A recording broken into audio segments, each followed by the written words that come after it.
Hello दोस्तों, ताकत technology में सभी का बहुत बहुत स्वागत है। आज मैं आपको वॉशिंग मशीन की वॉश मोटर जो होती है उसके बारे में बताऊंगा, उसके कनेक्शन कैसे करते हैं। मोटर के बारे में जानने से पहले हम कैपेसिटर के बारे में बात कर लेते हैं।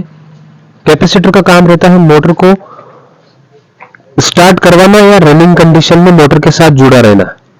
इसमें जो कैपेसिटर रहता है वो दोनों मोटरों के लिए एक ही प्रकार का कैपेसिटर काम में लेते हैं। इसमें दो रेटिंग रहती है, 4 वायर के कैपेसिटर रहता है, इसमें दो रेटिंग रहती है। जो हाई रेटिंग रहेगी वो आपकी वॉश मोटर की रहेगी, और जो कम रेटिंग रहेगी, जो 2 वायर कम रेटिंग के रहेंगे कैपेसिटर के, वो आपकी स्पिन मोटर के रहेंगे। जिस प्रकार ये कैपेसिटर है, इसमें अगर आप 4 वायर देखोगे, 2 वायर आपके वॉश मोटर के और 2 आपके स्पिन मोटर के।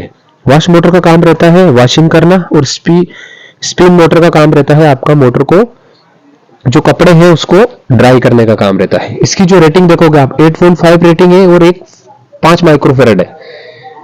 इसमें 2 वायर 5 माइक्रोफेरेड के हैं और 2 वायर आपके 8.5 माइक्रोफेरेड के हैं। 8.5 माइक्रोफेरेड जो रहता है वो आपका वॉश मोटर का रहता है, और 5 माइक्रोफेरेड जो है वो आपकी स्पिन मोटर का रहता है। इस प्रकार कैपेसिटर का काम मोटर को स्टार्ट करने के लिए या रनिंग कंडीशन में मोटर के साथ जुड़ा रहता है।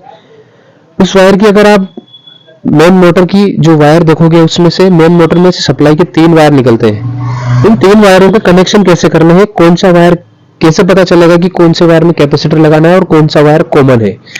इन तीनों वायर में 2 वायर कैपेसिटर के रहेंगे, और 2 वायर आप कैपेसिटर के बाद में जो एक वायर बचता है वो आपका मेन कॉमन वायर रहेगा।